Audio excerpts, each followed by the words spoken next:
તો વિદ્યાર્થી મિત્રો, આપણે ધોરણ 11માં ગ્રામર સેક્શન, એમાં ફંક્શનલ ગ્રામર સેક્શન, જેમાં પહેલું તો એક classification of function. Classification of function એટલે કે ફંક્શનો ઓળખવાનું. એટલે મિત્રો એ રીતે પૂછાય છે કે એક વાક્યો આપેલા હોય અને 6 વાક્યો આ રીતે 6 વાક્યો આપેલા હોય છે અને 6 વાક્યોની ઉપર કૌંસમાં ફંક્શનના નામ આપેલા હોય છે. એ ફંક્શન આ 6 વાક્યમાં એ 3 ફંક્શનના નામ હોય કે 4 હોય, તો કયા ફંક્શનનો વાક્ય છે એ વાક્યની પાછળ તમારે ફંક્શનનું નામ લખવાનું. જેથી કરીને જો આ રીતે સાચા ફંક્શનના નામ તમે લખો તો એ રીતે 6 વાક્યના 3 માર્ક્સ એટલે કે એક વાક્યનો અડધો માર્ક્સ તમને મળે. એટલે ફંક્શન ઓળખવા માટે એક તો આપણે ફંક્શનના નામ તેમજ ફંક્શન કઈ રીતે ઓળખાય તે માટેનો એક કોઠો આપણે તૈયાર કરવો પડે. કે જે ધારો કે અહીંયા આપેલો છે કોઠો, કે જેમાં ધારો કે ફંક્શનના નામ છે યુનિટ વાઇઝ, પરંતુ આપણે બધા જ ફંક્શનો તૈયાર કરવાના છે. જેમ કે યુનિટ 1માં જે condition in the past, condition in the past એટલે કે ભૂતકાળની શરત દર્શાવે, તો એ ફંક્શન કઈ રીતે ઓળખાય. તો જો વાક્યમાં ઇફ હેડ અને પરફેક્ટ મોડલ એક્ઝિલરી એટલે કે ઇફ હેડ હોય અને બીજું વાક્યમાં modal auxiliary should, would, could, may, might, would have, should, would, could, have વત્તા પાસ્ટ પાર્ટિસિપલ આપેલ હોય તો એના ઉપરથી સમજ પડે કે આ પરફેક્ટ મોડલનું એટલે કે કન્ડિશન ઇન ધ પાસ્ટનું વાક્ય છે. ટૂંકમાં કન્ડિશન ઇન ધ પાસ્ટવાળું વાક્ય હોય ત્યારે વાક્યમાં ઇફ હેડવાળી રચના હોય. બીજું ફંક્શન કમ્પેરિંગ પર્સન, પ્લેસ ઓર થિંગ, તો એમાં ડિગ્રી હોય. ડિગ્રીમાં ખાસ કરીને એ યાદ રાખવું પડે તમારે કે જો ડિગ્રીમાં એક તો ડિગ્રી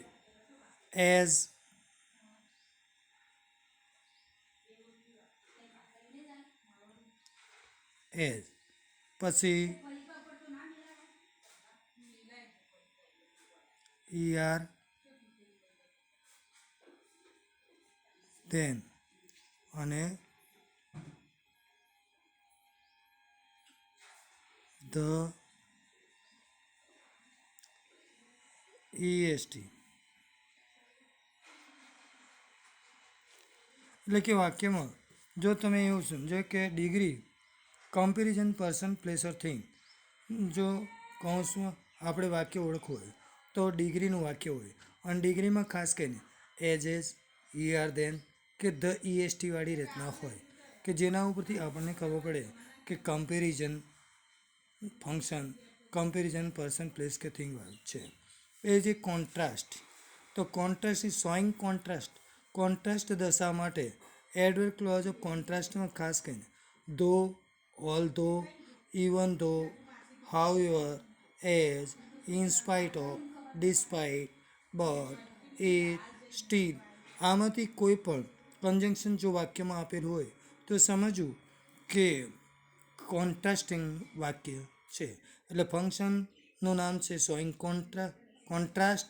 અને કોન્ટ્રાસ્ટવાળા વાક્યમાં ખાસ કરીને ધો, ઓલ ધો, even though, however, as, in spite of, despite, but, it, સ્ટીલવાળા વાક્યો હોય છે. પછી ઓફરિંગ એડવાઇસ અથવા તો સજેશન ફંક્શનનું નામ છે. તો ઓફરિંગ એડવાઇસ કે સજેશન, તો એમાં ખાસ કરીને ઓળખવા માટે વાક્યમાં જો વાક્યમાં શુડ, ઓટ ટુ અથવા હેડ બેટર આપેલું હોય, શું વાક્યમાં શુડ, ઓટ ટુ અથવા હેડ બેટર આપેલું હોય તો સમજવું કે ફંક્શન ઓફરિંગ એડવાઇસ અથવા તો સજેશન છે. પછી રિપોર્ટિંગ મીન ડાયરેક્ટ, ઇનડાયરેક્ટ. આ ડાયરેક્ટનું ઇનડાયરેક્ટ એટલે કે રિપોર્ટિંગવાળું ફંક્શન ઓળખવું હોય ત્યારે આપણે એ વિચારવાનું કે તેમાં શું હોય કે ઇનડાયરેક્ટનું વાક્ય હોય. એટલે કે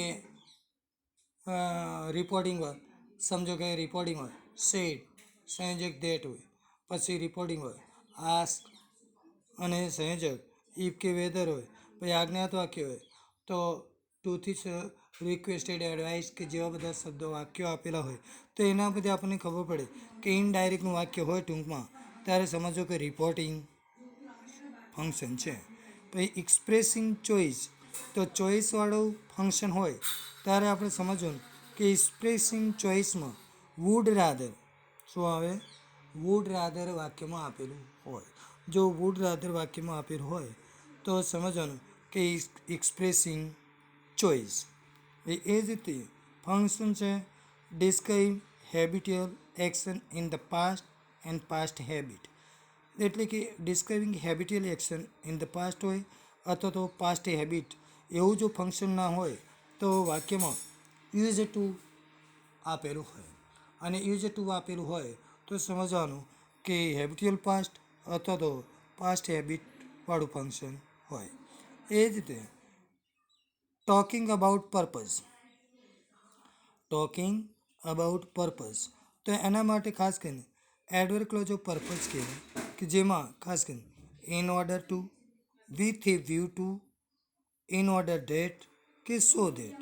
શું એડવર્બ ક્લોઝ ઓફ પર્પઝ અથવા તો ટોકિંગ અબાઉટ પર્પઝ અથવા એડવર્બ ક્લોઝ ઓફ પર્પઝ આપેલું હોય તો એમાં ખાસ કરીને in order to, with a view to, પછી ઇન ઓર્ડર ધેટ અને સો ધેટ જો વાક્યમાં કન્જંક્શનો આપેલા હોય તો સમજવું કે વાક્ય ટોકિંગ અબાઉટ પર્પઝ અથવા એડવર્બ ક્લોઝ ઓફ પર્પઝનું વાક્ય છે. એ જ રીતે ટોકિંગ અબાઉટ પર્સન, પ્લેસ,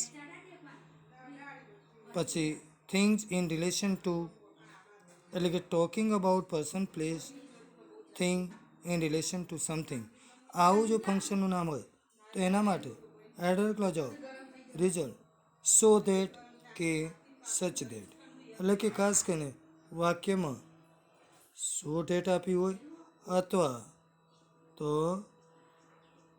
સચ ધેટ આમાં જો વાક્યમાં કન્જંક્શન આપેલું હોય તો સમજો કે ફંક્શન નામ ટોકિંગ અબાઉટ પર્સન, પ્લેસ, પછી thing in relation to something. એટલે ખાસ કરીને આપણે આ બધા જ ફંક્શનો એ રીતે સમજવાના છે. જો આ ફંક્શનનો કોઠો પહેલો તો હોમવર્કમાં આ કોઠો મોઢે કરવાનો છે, અને હોમવર્કમાં પણ વિડીયો જે આપેલો છે એ વિડીયોનું પણ હોમવર્કમાં તમારે લખવાનું છે. એટલે વિડીયોનો પણ હું ફોટો પાડીને મોકલું, એટલે કે હોમવર્કમાં એ લખવાનું છે તેમજ એટલે કે પીડીએફ બનાવેલું જે કંઈ હોય એ બધું જ હોમવર્કમાં આજે તમારે લખવાનું છે. બરાબર.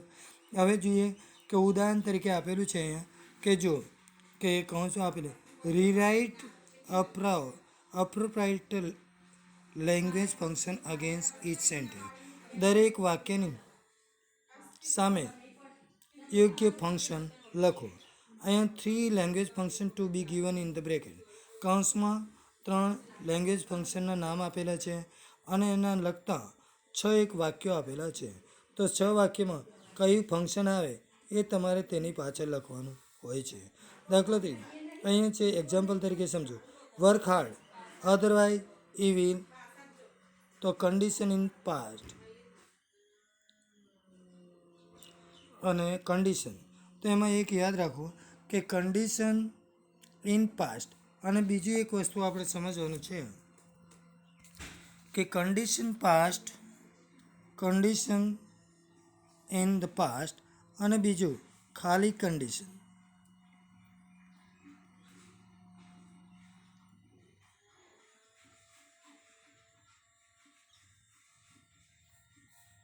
કન્ડિશન તો ખાલી કન્ડિશન હોય તો ઇફ કે અનલેસ વાળું.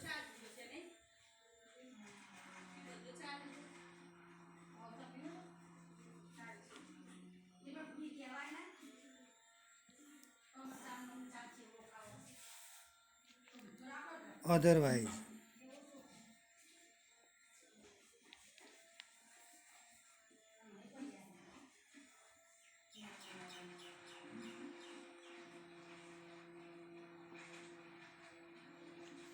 બરાબર.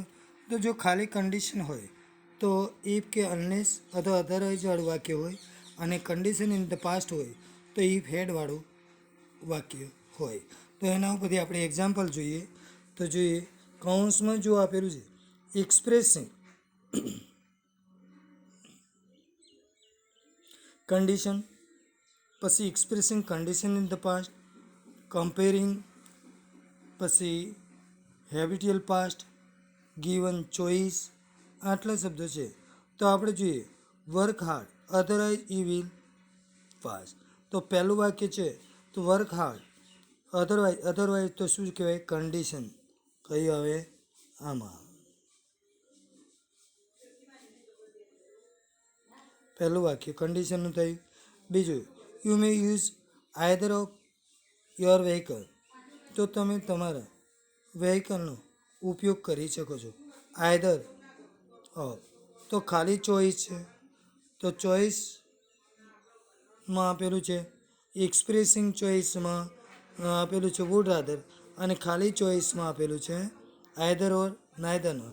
તો આઈધર ઓર છે, અહીંયા જુઓ શું લખ્યું છે? આઈધર ઓર. તો આઈધર ઓર લખ્યું છે તો ચોઈસ છે. તો હવે આમાં બતાવી છે ચોઈસ, જોઈ લો. ગિવિંગ ચોઈસ છે. તો કયું આવે? અહીંયા બીજું નહીં.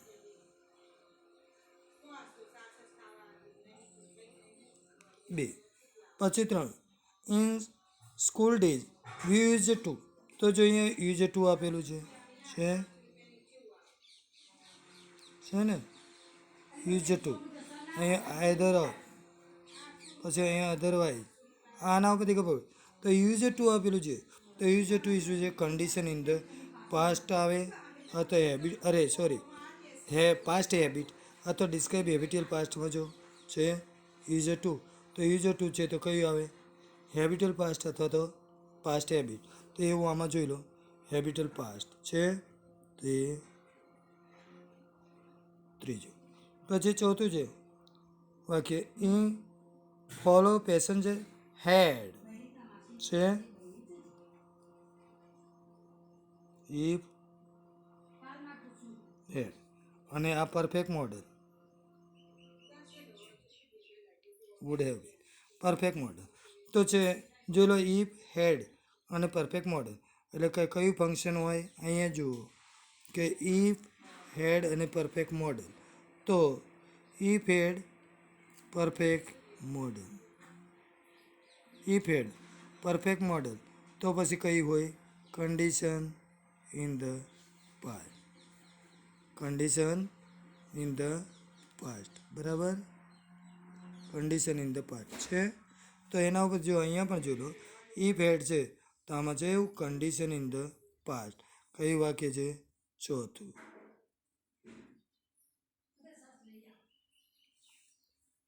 પછી English language easier than Gujarati.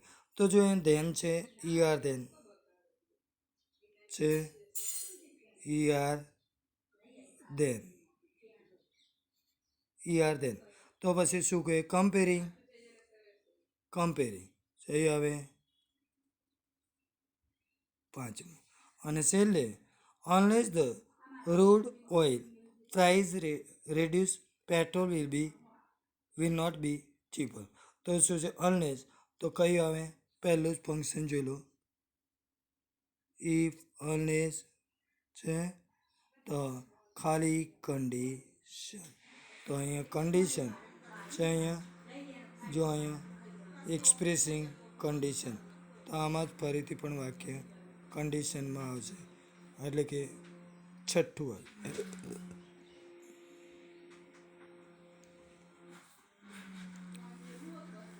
એટલે ટૂંકમાં આ બધાની પાછળ તમારે અહીંયા આમ કરી